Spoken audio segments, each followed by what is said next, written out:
8 hours. Yeah. That's how long the average American family spends in the dark each year. Power outages. Yeah, surprisingly high when you think about it. And on top of that, they're paying over $2,000 a year just to the electric company. It really makes you wonder, is there a smarter way? Welcome back to Solar Scoop. Today we're doing a deep dive called Don't Go Solar Until You Know This Number. It sounds intriguing. What's the number? It's the big one. The number that really determines if going solar saves you money or, well, costs you more. And I'm not just guessing here. I actually learned this the hard way. Oh, really? What happened? Well, I thought I sized my first system right. Then I upgraded my home office setup, added a mini split AC. Suddenly, boom, not enough power. Ah, so you're pulling from the grid again. Exactly. Paying bills I thought I'd gotten rid of. Yeah. It was a frustrating lesson. The point is, before you even think about solar panels, you absolutely have to figure out your energy usage number. Getting it wrong, that can mean thousands wasted, years of bills you didn't expect. It's fascinating, actually, how many people kind of leap before they look with solar. They see the savings potential, which is definitely real, Right. but they sometimes miss that crucial first step of really understanding their own needs. Yeah, and one of the biggest mistakes, Yeah. just grabbing last month's electric bill and calling it a day. That's a snapshot, not the whole movie. Totally. I mean, the average U.S. home uses, maybe around 893 kilowatt hours a month. But your home, it's totally unique. Right. Think about the difference between, say, an old window AC unit just churning through power Like 1,000 watts easy. versus a new energy-efficient fridge just sipping maybe 150 watts. Or, if you've got a teenager with a serious gaming computer setup, that adds up fast. And energy use isn't static, is it? It changes all the time. Season to season, lifestyle changes. Even what you're cooking for dinner can make a difference. So true.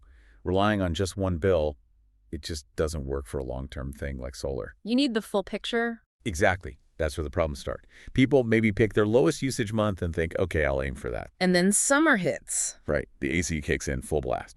Or, like me, you add something new like a home office or that mini split. My system just couldn't keep up. Cost me money. That really drives the point home. It's not just about saving money in theory. It's making sure the system actually fits your life, how it is now, and importantly, how it might change. Okay, so how do you find this magic number, this key to getting the solar system size right? We've sort of broken it down into 3 main ways to figure out your energy needs before you talk to installers. Good. Let's walk through them. First up is what we're calling the historical approach. Looking back. Makes sense. It sounds simple, but it's fundamental. You need to dig out your electric bills for the whole past year, a full 12 months. Not just 1 or 2. No way. Mm. You need that full cycle to see the ups and downs. Think about, peak summer AC versus mild spring weather. Big difference. It's actually quite revealing when you lay out a full year. You spot patterns, maybe some surprises in there about when you use the most power. And here's a key thing. When you look at those bills, don't just focus on the dollars paid. Ah, good point. You need to look at the kilowatt hours. The kilowatt hour, that's the actual amount of electricity you use. That's the number solar is based on. Kilowatt hours, got it. Okay, so that's historical. Now, method 2, the audit approach. This gets you a bit more granular, a deeper look at where the electricity is going. Right. Historical tells you how much. Audit helps you understand why and where. And a great place to start is often your own utility company. A lot of them offer free, or at least low-cost, home energy audits. Yeah, those can be really useful. They might send someone out, they check insulation, appliances, look for energy leaks, Yeah. give you tailored advice.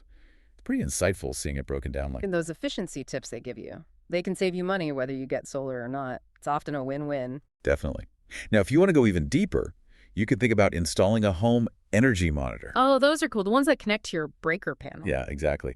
They cost maybe around $250, give or take.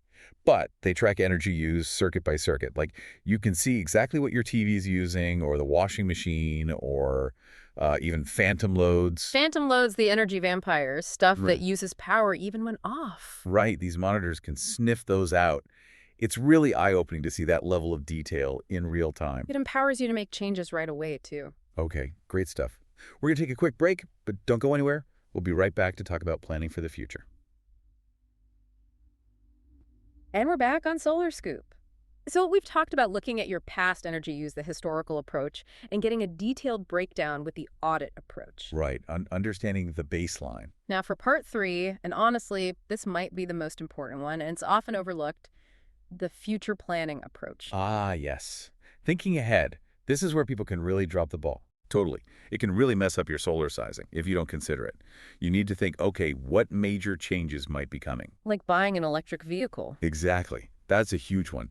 Charging an EV adds a significant load. We're talking, what, maybe an extra 3,000 kilowatt hours per year, roughly? Could be, yeah. It's like adding another major appliance running daily. You have to factor that in. Or maybe you're planning to set up a proper home office or expand the one you have. More computers, monitors, printers. Yep.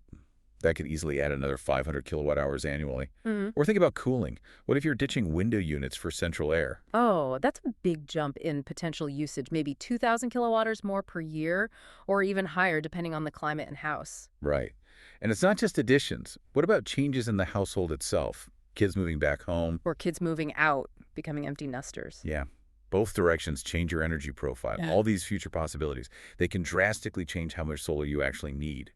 Ignoring them often leads to an undersized system, And then you're back to buying power from the utility. which defeats the purpose. Okay, so let's say you've done your homework, you've looked back, maybe done an audit, thought about the future. How do you get to a target number for your solar system? The magic number. Kind of. Here's a quick exercise. Find your highest monthly kilowatt of usage from the last year. Let's use an example. Say your peak month was August, and you used 1,200 kilowatters. Okay, 1,200 kilowatt. Now, multiply that peak number by 1.25. Add a 25% buffer. Exactly. It's a safety margin. Covers, unexpected spikes, maybe a hotter summer than usual, or just slight miscalculations. So my example, 1,200 times 1.25. That's 1,500 kilowatters. That becomes your target monthly production goal. That buffer seems smart, gives you some wiggle room, and accounts for variability you might not predict perfectly. Definitely. Now, remember, we touched on location earlier. This is where it gets really important for translating that target kilowatt into an actual system size. Right, because panels don't produce the same amount of energy everywhere. Sunlight intensity, solar irradiance varies a lot. Hugely. Like take a 1 kilowatt solar system, just as a baseline size. In sunny Phoenix, Arizona, that system might crank out, say, 1,800 kilowatt hours over a year. Pretty good production. But now take that exact same 1 kilowatt system and put it in Seattle, Washington. Much less sunshine overall. It might only generate around 1,100 kilowatt hours annually. Wow, that's a massive difference, over 60% more in Arizona from the same panels just based on location. It is. And that's why just plugging numbers into those generic online solar calculators can be, well, a bit dangerous. They often smooth things out too much, use national averages that don't reflect your specific spot. Right. So to help with that, I actually put together a downloadable worksheet. There's a link in the show notes. It uses location-specific solar production data. Oh, that's useful. Yeah, you plug in your target kilowatt out, find your area, and it helps give a much more realistic idea of how big a system you'd actually need in your neck of the woods to hit that target. That kind of tool helps you move past guesswork and get closer to a real practical estimate. So ultimately, figuring out your energy needs.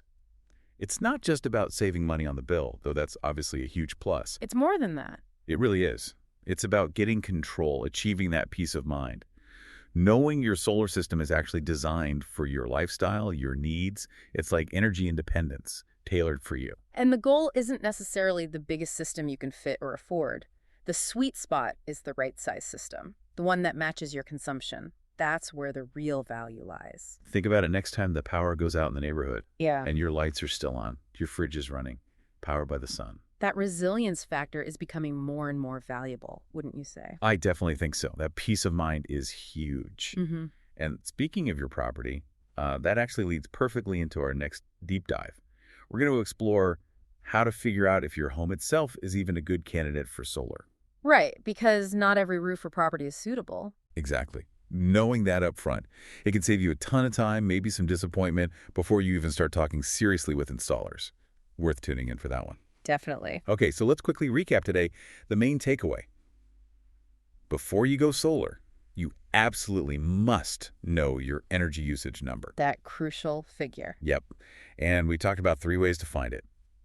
Look your past usage, the historical approach, get a detailed breakdown with an energy audit, the audit approach, and critically, plan for the future The future planning approach. Taking that time up front to really understand your energy footprint.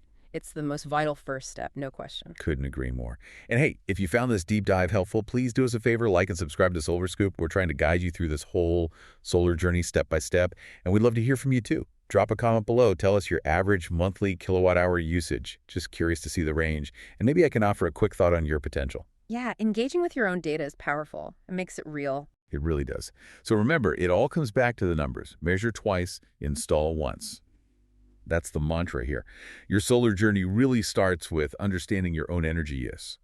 And finally, if you feel like you want some expert help figuring out your specific numbers, your energy needs, your solar potential, the team at IntegrateSun is available for consultations. You can reach out to them. Getting personalized guidance can make a big difference. It sure can. Thanks for tuning in.